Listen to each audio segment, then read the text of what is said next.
অন্নপূর্ণা যোজনা সোমবার থেকে যে পেমেন্টটা ছাড়া হয়েছিল সেখানে 1,80,00,000-এর মধ্যে 1,45,00,000 বেনিফিশিয়ারি কিন্তু টাকা ছাড়া হয়েছে। তো অনেকে পেয়েছে, অনেকে পায়নি।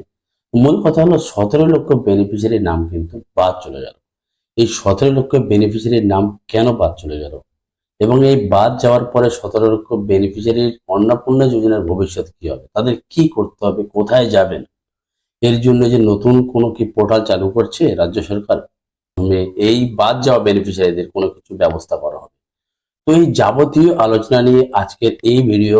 তো এই ভিডিওর মধ্যে সম্পূর্ণ আপনারা দেখতে পাবেন যারা যারা বাদ গিয়েছে তাদের কি করতে হবে, সরকার তাদের জন্য কি ব্যবস্থা করতে চলেছে, তাদের জন্য কি ধরনের পোর্টাল খুলতে চলেছে এবং নতুন ও পুরনো যারা এই আগস্ট মাসে যারা টাকা পায়নি তাদের জন্য নতুন ও বকেয়া বেনিফিশিয়ারিদের জন্য কি ব্যবস্থা আছে। চলুন আজকের এই ভিডিওর মধ্যে দেখে নেবো। সুতরাং প্রথম থেকে শেষ পর্যন্ত ভিডিওটা দেখতে থাকবেন। আপনি যদি টাকা না পান তাহলে আপনার জন্য এই ভিডিওটা মোস্ট ইম্পর্টেন্ট এবং গুরুত্বপূর্ণ। চল ভিডিওটা স্টার্ট করা যাক।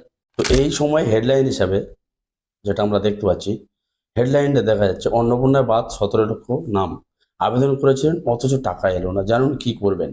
তো রাজ্য সরকারের কথা মতো সোমবার থেকে এই মাসের অন্নপূর্ণা যোজনার টাকা ছাড়ার প্রক্রিয়া শুরু করলো রাজ্য সরকার।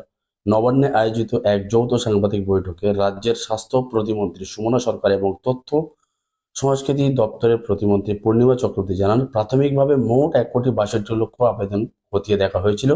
নথি যাচাইয়ের পর একাধিক ত্রুটির কারণে 17 লক্ষ নাম আবেদন বাতিল করা হয়েছে। বর্তমানে মোট 1,45,00,000 যোগ্য উপভোক্তা এই প্রকল্পের সুবিধা পাবেন।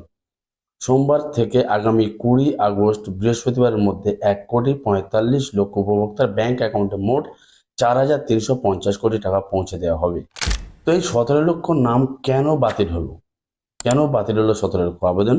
নবান্ন সূত্রের খবর, আবেদন বাতিলের পিছনে মূল কারণ আধার কার্ডের সঙ্গে ব্যাংক অ্যাকাউন্টের সংযোগ বা ডিবিটি লিঙ্ক সঠিকভাবে হয়নি। 17 লক্ষ বাতিলের মধ্যে প্রায় 10 লক্ষ আবেদন এই ব্যাংক আধার লিঙ্ক সংক্রান্ত সমস্যার কারণে আবেদন খারিজ হয়েছে। এছাড়া আবেদনকারী সরকারি কর্মচারী হওয়া বা আয়কর প্রদান করার কারণে কিছু আবেদন বাতিল হয়েছে। তো আবেদন বাতিল হলে কি করবেন? যাদের আবেদন বাতিল হয়েছে তাদের জন্য পুনরায় আবেদনের সুযোগ থাকছে। আগামী 20 আগস্ট থেকে সরকারের নির্ধারিত পোর্টাল সোশ্যাল রেজিস্টার অপশনে পুনরায় আবেদন করা যাবে। এই আবেদনগুলো জেলা শাসক ডিএম স্তরে পুনরায় যাচাই করা হবে।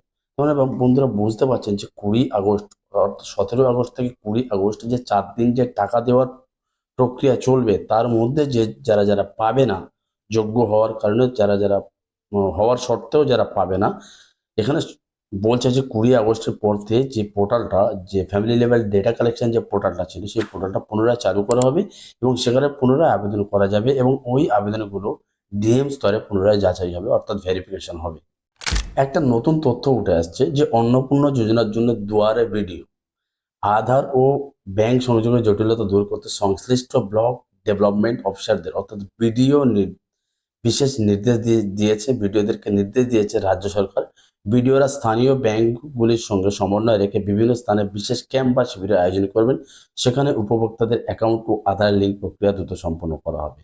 তো যারা যারা ডিবিটি লিঙ্ক করেছেন, আমি অনেকবার বলেছি যারা কারণ জুন মাস থেকে যে কাজটা শুরু হয়েছে অন্নপূর্ণা যোজনার অনলাইন এবং অফলাইন অ্যাপ্লিকেশন, সেই সময় যারা ডিবিটি স্ট্যাটাসটা চেক করে দেখেছে এবং বর্তমানে আজকের দিনে দাঁড়িয়ে হতে পারে আপনার অন্য কোনো ব্যাংক অ্যাকাউন্ট হচ্ছে সেখানে ডিবিটি ডিলিং হয়ে গেছে, হয় এটা টেকনিক্যাল এররের কারণে হতে পারে।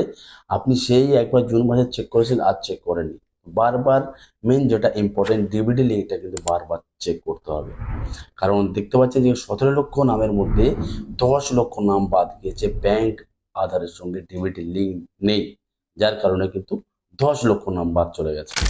নতুন ও বকেয়া আবেদনের জন্য কি কি নিয়ম? এদিন সাংবাদিক বৈঠকে জানানো হয়েছে গত 10 জুলাই পর্যন্ত সব মিলিয়ে প্রায় 1,80,00,000 আবেদনপত্র জমা পড়েছিল। সেই আবেদনপত্রের নথি যাচাই পর্ব বর্তমানে দ্রুত গতিতে চলছে। এই প্রক্রিয়া সম্পন্ন হতে আগামী 30 সেপ্টেম্বর পর্যন্ত সময় লাগতে পারে। যাচাই পর্ব সফলভাবে সম্পন্ন হলে এই উপভোক্তারাও তাদের প্রাপ্য টাকা পাবে। তো যেমনটাই বলেছিল যে 10 জুলাই পর্যন্ত যারা অ্যাপ্লিকেশন করেছিল তাদের মধ্যে ভেরিফিকেশন করে 17 আগস্টে পেমেন্টটা দিয়ে দেবে। এবার 10 জুলাই থেকে শুরু করে 31 জুলাই পর্যন্ত যারা অ্যাপ্লিকেশন করেছিল তাদের ভেরিফিকেশন চলবে এখানে যেটা বলা হচ্ছে সেপ্টেম্বর 30 তারিখ পর্যন্ত, এবং তারপরে ভেরিফিকেশন করার পরে উম, ঝাড়াই বাছাই করার পরে সেপ্টেম্বরের পরে নেক্সট পেমেন্ট কিন্তু অক্টোবর মাস থেকে নেক্সট পেমেন্টটা দিয়ে দেবে। বন্ধুরা, আজকের এই ভিডিওর মধ্যে আমরা জানতে পারলাম যারা যারা এখনো পর্যন্ত আগস্টের পেমেন্ট পায়নি এবং কেন পায়নি, কি কারণে বাদ গেছে, কিছু কয়েকটা কারণ এখানে বলা হলো, এবং সেই পরিপ্রেক্ষিতে তারা কি করবে সেটাও বলা হলো। এবং সূত্র মারফত যে খবর পাওয়া যাচ্ছে যে একটা নতুন পোর্টাল চালু করতে চলেছে, গ্রিভেন্স পোর্টাল বা অভিযোগ পোর্টাল, সেখানে অভিযোগ জানানো যাবে সমস্ত তথ্য দিয়ে, এবং সেটা কিভাবে লগ ইন করতে হবে, কিভাবে সেখান থেকে প্রবেশ করতে হবে, সেটা তো পরবর্তী আপডেট না আসা পর্যন্ত আমরা কেউ কিছু বলতে পারছি না।